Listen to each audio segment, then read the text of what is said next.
Hello everyone, I am Sonam. Welcome back to my YouTube channel Apna Vidyalaya. आज के इस video में हम आप सभी लोगों को बताने वाले एक वेरी मोस्ट इम्पॉर्टेंट टॉपिक। आज के इस वीडियो में हम आप सभी को बताएंगे क्लास 12 फिजिक्स के सबसे महत्वपूर्ण प्रश्न, वो भी उत्तर के साथ, जो कि 100% गारंटी है कि ये आपके बोर्ड एग्जाम में ज़रूर पूछा जाएगा।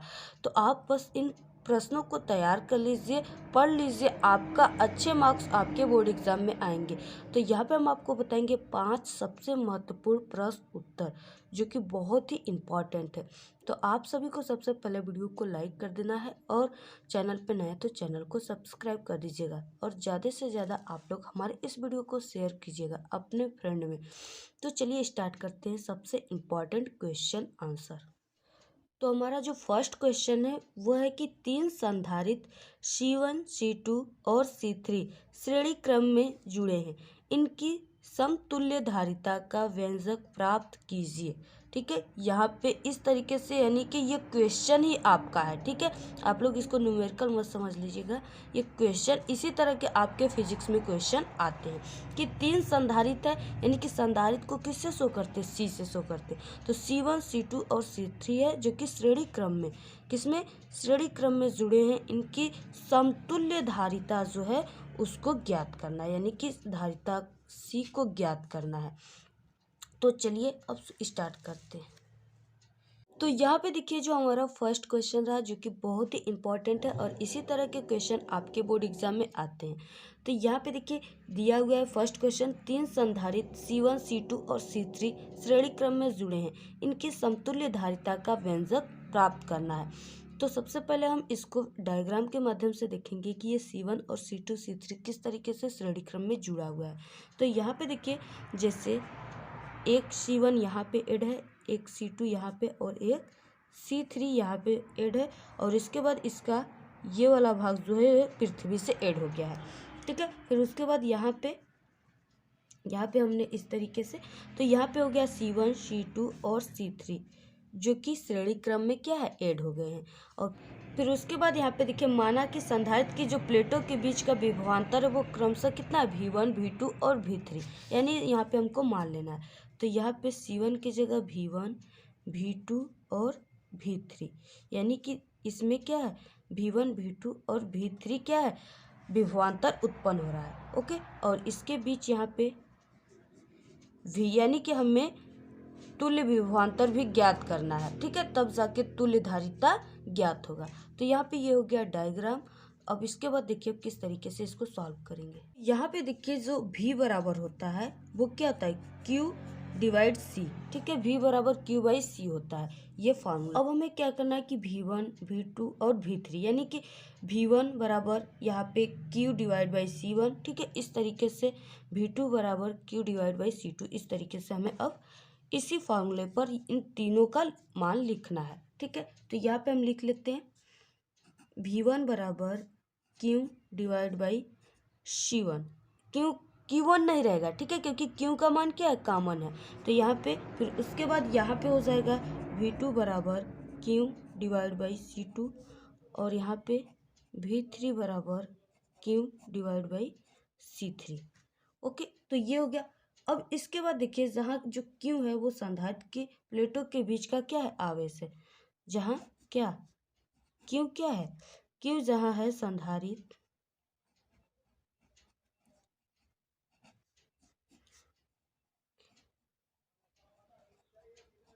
प्लेटों के बीच का आवेश। ओके, तो यहाँ पे Q जो है वो प्लेटों के बीच का आवेश है। तो यहाँ पे देखिए अब हम यहाँ से कुल विभवांतर, यानी कि कुल विभवांतर बराबर हम क्या लिखेंगे,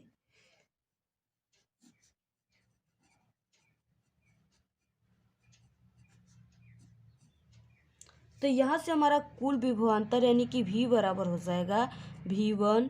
ठीक है, यहाँ पे V1, V2 प्लस V3, यानी कि ये जो मान है इसको, यानी कि कुल विभवांतर बराबर। तो यहाँ पे देखिए V1 plus V2 plus V3 बराबर क्या था, Q divide by C1, Q divide C2 और Q डिवाइड C3। तो यहाँ पे इसको बराबर करके हम यहाँ पे लिख लेते हैं Q C1 plus Qc2 plus Qc3। तो इसको हम क्या करते हैं, इक्वेशन फर्स्ट मानते हैं, ठीक है, समीकरण फर्स्ट। अब इसके बाद देखिए, यदि C तुल्य धारिता हो तब समीकरण 1 से, यानी कि यदि C क्या हो, तुल्य धारिता हो,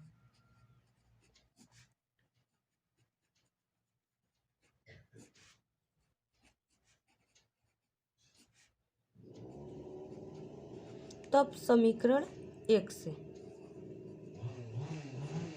तब समीकरण 1 से क्या होगा, यहाँ पे आप लोग देख रहे हैं कि समीकरण 1 में क्या दिया हुआ है, Q डिवाइड बाई C1 और यहाँ पे Q plus Q divide by C2 plus Q divide C3, ठीक है, यहाँ पे इस तरीके से दिया है। तो यहाँ पे देखिए, यदि C तुल्य धारिता हो तब समीकरण 1 से, यानी समीकरण 1 क्या है, यहाँ पे हमारा समीकरण 1 दिया हुआ है। समीकरण का 1 का मान जो है वो Q divide C1 plus Q divide C2 plus Q divide C3, यानी ये समीकरण 1 है। यदि C तुल्य धारिता हो तब, तो यहाँ पे देखिए हो जाएगा Q डिवाइड C बराबर Q बटे के C1 प्लस Q बटे के C2 प्लस Q बटे C3, ठीक है। तो यहाँ पे देखिए अब हम क्या करेंगे कि Q सभी में है तो Q को हम क्या कर देंगे, कॉमन कर देंगे। तो यहाँ पे हम जब Q को कॉमन करते हैं तो ये हो जाएगा, यहाँ पे देखिए Q डिवाइड C, तो यहाँ पे हम क्या करेंगे, अब Q को कॉमन कर लेंगे। तो यहाँ पे हमने Q को कॉमन कर लिया, तो ये हो जाएगा 1/के C1 plus 1/के C2 plus 1/के C3, ठीक है, इस तरीके से हो जाएगा। तो यहाँ पे जो ये Q है, ये Q से ये Q क्या हो जाएगा, कट जाएगा, ये Q से एक Q कट जाएगा। तो यहाँ पे अब क्या आ जाएगा, अब यहाँ पे देखिए, तो ये हो जाएगा, अगर इस Q को हम क्या कर दिए, इस Q से काट दिए तो यहाँ पे बचा 1, तो ये हो जाएगा 1 डिवाइड C बराबर, यहाँ पे हो जाएगा 1/के C1 plus 1/के C2 plus 1/के C3, ठीक है। तो यहाँ पे ये हो गया। तो यहाँ पे देखिए हमारा समतुल्य धारिता क्या हो गया, प्राप्त हो गया। 1/के C बराबर क्या हो गया, 1/के C1 plus 1/के C2 plus 1/के C3, जहाँ पे जो C1 C2 और C3 है वो श्रेणी क्रम में जुड़ी है और तीनों संधारित्र की अलग अलग क्या है, धारिताएं हैं। इंपॉर्टेंट क्वेश्चन है और ये आपके बोर्ड एग्जाम में कंटिन्यू आते रहते हैं। तो ये दिया हुआ है कि सिद्ध कीजिए कि विद्युत बल रेखाएं समविभव सतह के लंबवत होती हैं, ठीक है। क्या पूछ रखा है कि सिद्ध कीजिए कि विद्युत बल रेखाएं जो हैं वो समविभव सतह के लंबवत होती हैं। तो यहाँ पे इसको सिद्ध करना है। समविभव पृष्ठ पर किसी भी बिंदु आवेश को एक बिंदु से दूसरे बिंदु तक ले जाने में किया गया जो कार्य होता है वो क्या होता है, शून्य होता है। इसलिए विद्युत बल रेखाएं समविभव पृष्ठ के लंबवत होती है। किस तरीके से, अब यहाँ पे आपको समझना है, यानी कि समविभव पृष्ठ पर किसी भी बिंदु आवेश को, यहाँ पे हमने एक समविभव पृष्ठ मान लिया, ठीक है, ये क्या है, समविभव पृष्ठ है कोई। तो इसमें क्या है कि एक बिंदु यहाँ पे है और एक बिंदु यहाँ पे है। तो यहाँ पे देखिए समविभव पृष्ठ पर किसी बिंदु आवेश को एक बिंदु से, यानी अब हमको क्या करना है, यहाँ पे कई बिंदु दिए हुए, इस बिंदु से यानी कि समविभव पृष्ठ से किसी बिंदु को यहाँ से एक आवेश को क्या करें, एक बिंदु से दूसरे बिंदु तक ले जा रहे हैं। तो यहाँ पे ले जाने में जो इसके बीच किया गया कार्य W है ना, वो क्या है, शून्य है। क्या है, W शून्य होता है। इसलिए जो विद्युत बल रेखाएं होती हैं वो समविभव पृष्ठ के क्या होती हैं, लंबवत गुजरती हैं, इस तरीके से लंबवत गुजरती हैं, ठीक है। तो इसलिए यहाँ पे समविभव पृष्ठ पर किसी बिंदु आवेश को एक बिंदु से दूसरे बिंदु तक ले जाने में किया गया कार्य जो होता है वो शून्य होता है। इसलिए विद्युत बल रेखाएं भी समविभव पृष्ठ की क्या होती है, लंबवत होती हैं। फिर उसके बाद देखेंगे नेक्स्ट क्वेश्चन। नेक्स्ट क्वेश्चन क्या है कि संधारित्र किसे कहते हैं। नेक्स्ट क्वेश्चन क्या है, संधारित्र किसे कहते हैं, जो कि बहुत ही इंपॉर्टेंट क्वेश्चन है। तो यहाँ पे देखिए संधारित्र एक ऐसा समायोजन है जिसमें किसी चालक के आकार में परिवर्तन किए बिना ही उस पर आवेश की पर्याप्त मात्रा संचित किया जा सकता है। तो यहाँ पे किस तरीके से, जैसे यहाँ पे आप लोग देखिए कि यहाँ पे हमने ले रखा है, जैसे ये एक प्रकार का संधारित्र है। क्या संधारित्र है, तो इसमें क्या है कि आवेश यहाँ पे प्लस पॉजिटिव आवेश इधर है, तो यहाँ पे क्या हो जाएगा, इसके उत्प्रेरक से यहाँ पे माइनस जो है इसके प्रभाव से यहाँ पे माइनस यहाँ पे उत्पन्न हो गया एक प्लेट पर, ठीक है। तो अब यहाँ पे एक प्लेट को हमने क्या कर दिया कि पृथ्वी से ऐड कर दिया, ठीक है। तो इसमें क्या होगा कि इसके दोनों के बीच ज़्यादा से ज़्यादा वैद्युत क्षेत्र भी उत्पन्न होते हैं और इसके विपरीत यहाँ पे क्या हो जाता है कि इधर भी प्लस का चार्ज हो जाता है। तो यहाँ पे जब प्लस का चार्ज हो जाता है तो फिर उसके बाद ये पृथ्वी से ऐड हो जाता है, तो पृथ्वी क्या है, सबसे बड़ी नेगेटिविटी है, ठीक है। तो इसलिए इसके मान और यहाँ पे माइनस पृथ्वी से ऐड होकर यहाँ पे जो आवेश का मान है वो क्या हो जाता है, शून्य हो जाता है, यानी कि समान हो जाता है। इसलिए आप लोग यहाँ पे संधारित्र के यहाँ पे आकार को परिवर्तन किए बिना ही यहाँ पे ज़्यादा से ज़्यादा आवेश की पर्याप्त मात्रा को आप संचित कर सकते हैं। ओके, इस तरीके से। फिर उसके बाद देखिए नेक्स्ट क्वेश्चन है जो संधारित्र में परावैद्युत के उपयोग में धारिता क्यों बढ़ जाती है। ओके, तो यहाँ पे देखिए संधारित्र के प्लेटों के बीच परावैद्युत पदार्थ भरने से इसके अंदर जो है वो प्लेटों के बीच उपस्थित ई क्या है, वैद्युत क्षेत्र, ठीक है। वैद्युत क्षेत्र के विपरीत दिशा में एक आंतरिक वैद्युत क्षेत्र उत्पन्न हो जाता है। क्या हो जाता है, आंतरिक वैद्युत क्षेत्र उत्पन्न हो जाता है जो कि विपरीत आवेश को प्रेरित करने होने से उत्पन्न होता है।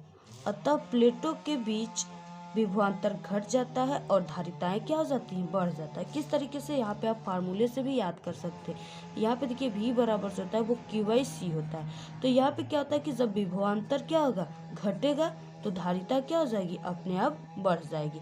आप लोग सिर्फ इस फार्मूले को याद रखिए, ठीक है। क्योंकि यहाँ पे देखिए वही वाला फिगर हो गया कि यहाँ पे हमने एक संधारित्र लिया है और इसमें क्या किया कि आवेश यहाँ पे एक पर प्लस और एक पर माइनस को जनरेट कर दिया और इनके बीच क्या उत्पन्न हो रहा है, वैद्युत क्षेत्र ई उत्पन्न हो रहा है, ठीक है। तो यहाँ पे देखिए कि इनके प्लेटों के बीच क्या हो रहा है, विपरीत दिशा में एक आंतरिक वैद्युत क्षेत्र उत्पन्न हो जाता है जो कि विपरीत आवेशों को क्या करता है, प्रेरित करता है। तो यहाँ पे वही वाला बात हो गया कि ये क्या है, प्लस उत्पन्न हो जाता है इसके विपरीत, यानी ये माइनस है तो इसके विपरीत क्या है, प्लस इस पे उत्पन्न हो जाता है और ये पृथ्वी क्या है, नेगेटिव है, तो यहाँ पे ये माइनस देने लगती है। तो ये जो इसका आवेश का मान होता है वो दोनों मिलकर शून्य हो जाते हैं, ठीक है। तो इसलिए इसमें जब जो आवेश का मान होता है, ठीक है, वो आवेश का मान क्या होने लगता है, कम होने लगता है। आवेश का मान कम होने लगता है तो ये V का मान भी क्या हो जाता है, विभवांतर का मान घट जाता है। इससे क्या होती है कि ये जो धारिता होती है वो अपने आप बढ़ने लगती है। ओके, तो यहाँ पे देखिए फिर उसके बाद नेक्स्ट क्वेश्चन है, किसी समविभव पृष्ठ के दो बिंदुओं के मध्य 800 माइक्रोकूलाम आवेश को गति कराने में कितना कार्य करना होगा, ठीक है। तो यहाँ पे देखिए दिया हुआ है, यानी कि आवेश का मान कितना दिया हुआ है, 800 माइक्रोकूलाम, ठीक है। और एक माइक्रो बराबर कितना होता है, 10 के पावर -6 होता है। तो यहाँ पे पूछ रखा है कि कितना कार्य, यानी कि कार्य कितना होगा। तो यहाँ पे देखिए सभी बिंदुओं पर जो विभव का मान होता है वो समान होता है। सभी समविभव पृष्ठ में क्या होता है कि सभी बिंदुओं पर विभव का मान समान होता है, जैसा कि हमने आपको अगले वाले क्वेश्चन में आपको बताया है, ठीक है। तो यहाँ पे देखिए पृष्ठ के किन्हीं दो बिंदुओं के बीच विभवांतर, यानी कि पृष्ठ के किन्हीं दो बिंदुओं के बीच यहाँ पे एक पृष्ठ है, ठीक है। तो यहाँ पे किन्हीं दो बिंदुओं के बीच यहाँ पे हमें विभवांतर कितना होगा, यहाँ पे पहले विभवांतर पता होना चाहिए, ठीक है। तो ये समविभव पृष्ठ है तो यहाँ पे जो विभवांतर का मान होगा वो क्या होगा, शून्य होगा। कितना होगा, शून्य होगा। अब यहाँ पे देखिए अब W यानी कि इसमें मान क्या क्या दिया था, जो कि आवेश का मान दिया था वो 800 माइक्रोकूलाम दिया था, ठीक है। जहाँ पे एक माइक्रो बराबर होता है 10 के पावर -6 होता है, ठीक है। तो ये कितना हो जाएगा, यहाँ पे Q बराबर 800 इंटू 10 के पावर -6 कूलाम हो जाएगा इसका मान। अब इसके बाद यहाँ पे W यानी कि कार्य का मान पूछ रखा था, ठीक है। तो यहाँ पे आप लोग फार्मूला जानते हैं कि W बराबर जो होता है वो Q इंटू V यानी कि डेल्टा V होता है, इस तरीके से। तो अभी इस फार्मूले पर हम क्या करेंगे कि रखकर इस न्यूमेरिकल को छोटे से सॉल्व कर देंगे। ये देखिए ये न्यूमेरिकल टाइप का नहीं, इसी तरह के क्वेश्चन आपके फिजिक्स में आते हैं कि उसमें आपके क्वेश्चन भी दिए रहेंगे और उसमें न्यूमेरिकल भी दिए रहेंगे, तो वो प्रश्न के रूप में आता है। तो यहाँ पे देखिए अब इसको मान पे रख देंगे, यानी कि W का मान नहीं दिया था, Q का मान दिया था 800 इंटू 10⁻⁻6 कूलम। और यहाँ पे जो डेल्टा V है इसके बराबर समविभव पृष्ठ है, तो इस पे क्या है, शून्य इसका मान है। तो यहाँ पे देखिए अब क्या हो जाएगा कि अगर हम किसी शून्य में किसी भी मान का गुणा करेंगे तो वो भी मान क्या हो जाता है, शून्य हो जाता है। तो यहाँ पे W बराबर क्या हो जाएगा, 0 आ जाएगा। ठीक है, W बराबर 0 और यहाँ पे शून्य हो जाएगा, यानी कि W बराबर। तो यानी कि किसी भी समविभव पृष्ठ के दो बिंदुओं के मध्य 800 माइक्रोकूलम आवेश को गति कराने में जो किया गया, यानी कार्य कितना करना होगा, शून्य करना होगा। ठीक है, क्योंकि यहाँ पे कोई कार्य नहीं होगा तो ये क्या हो जाएगा, शून्य हो जाएगा। तो इस तरीके से ये हो गए हमारे 5 सबसे महत्वपूर्ण फिजिक्स के इम्पॉर्टेंट क्वेश्चन आंसर। तो आप सभी को इसको बिल्कुल तैयार कर लेना है और इसी तरह के डेली इम्पॉर्टेंट क्वेश्चन आपको फिजिक्स में मिलेंगे। आप लोग सिर्फ वीडियो को ज़्यादा से ज़्यादा अपने फ्रेंड में शेयर कर दिया करिए और कमेंट करना बिल्कुल ना भूलिए। इसी तरह के हमारे अपना विद्यालय यूट्यूब चैनल पे क्लास 12 के आल सब्जेक्ट की स्टडी होती है और केमिस्ट्री की भी फुल तैयारी कराई गई है। प्लेलिस्ट में आप लोग जाकर देख सकते हैं, और फिजिक्स की भी और हिंदी की भी। ठीक है, और ग्रामर की भी वीडियो अपलोड हो रहे हैं डेली, तो आप लोग चैनल को सब्सक्राइब करना बिल्कुल ना भूलें। तो आपको ये वीडियो कैसा लगा, अगर वीडियो पसंद आए तो एक बड़ा सा लाइक कर दे, चैनल को सब्सक्राइब करके बेल आइकन को जरूर प्रेस कर दे, जिससे कि हमारे न्यू वीडियो की नोटिफिकेशन आपको सबसे पहले मिले। और कमेंट करना बिल्कुल ना भूलें। Thank you, all the very best, bye bye.